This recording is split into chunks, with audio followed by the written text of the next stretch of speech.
Acts chapter 10. No? Now, ang issue na ang gidili kaniadto gitugot na sa Dios sa panahon sa Kristiyano. So, ko dili mo na mabasa.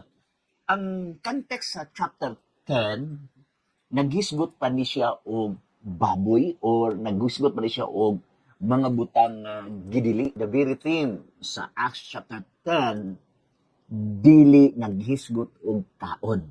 Okay? Apan naghisgot og rasa sa tao.